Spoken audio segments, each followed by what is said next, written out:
ora kuat ngadeg. Mbak Rate nyandak sini neka perkara ngadeg. Yo ngaturke bangsa Sragenan Mbak Rate, sing ngendang rada sesek ngono lho. Kene iki wong tuwa seneng bangsa sesek-sesek iki. Karep nek sesek ndang rampung lho didowak-dawaki diwet-wet ndang. Jaji. Menggeh lho, Kong. Lah ngono. Alon-alon aja, Kong. Alon-alon mah betah.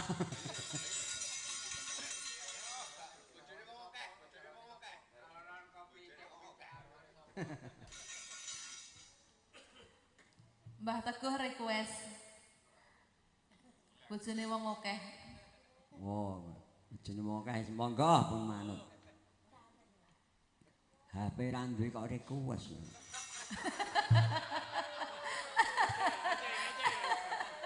Lah nika kedep-kedep kalih kula ngoten kok mboten sah WA. Lah bejaji kok lek Teguh kowe iki anake suga-suga apik.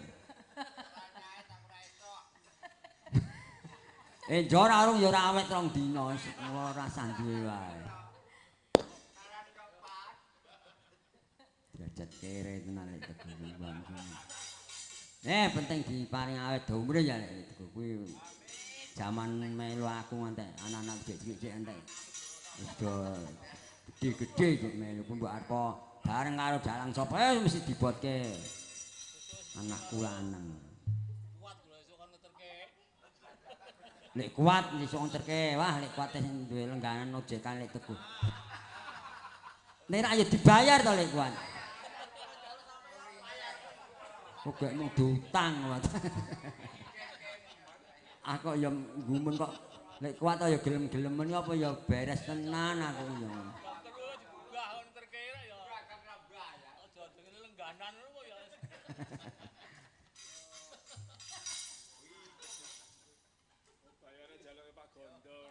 Nah ngene. Apa ya gonceng Mas Narto sesuk iki. Gonceng wis sah ngojek nek Teguh. Beda karo kakak Mbak kaya ngene durung tau gonceng anakku lho, anakku nek numpak do banter-banter kok. Aku nek gonceng anakku alon-alon lho, alon-alon lho. Wong tuwa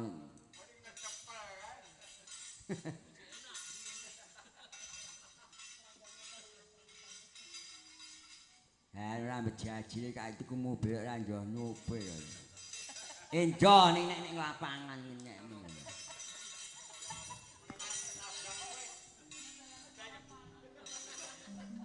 Sirku pama bapak pemerintah gawe dalan kaya lapangan ngene ya wani ya.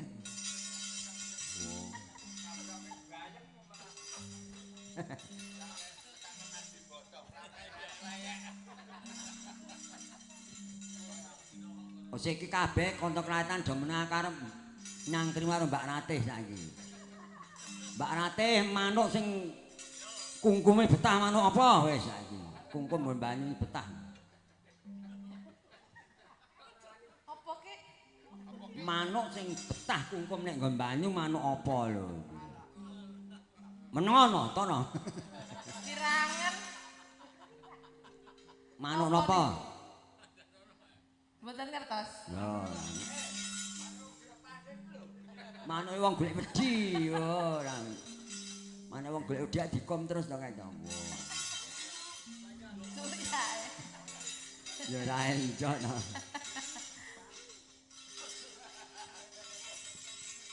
Loh. Diteruske monggo Mbak Ratih pun borong. Napa Mbah Teguh? Garwane wong liya. Garwane wong akeh. Apik bojone wong liya. Tantangan. Mbak Ratih nek suwe ra ndang anak mang gen diurutke kanca-kanca yoga kula kuwi. Diurut nih. Diurut dipijeti kuwi to. Oh, kula kinten. Diurutke seneng saking Lenggerong.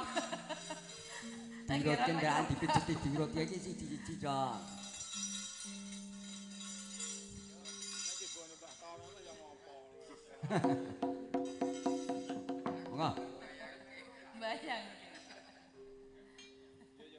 dirut iki nek tiba ngene nek tono yo piye ngono.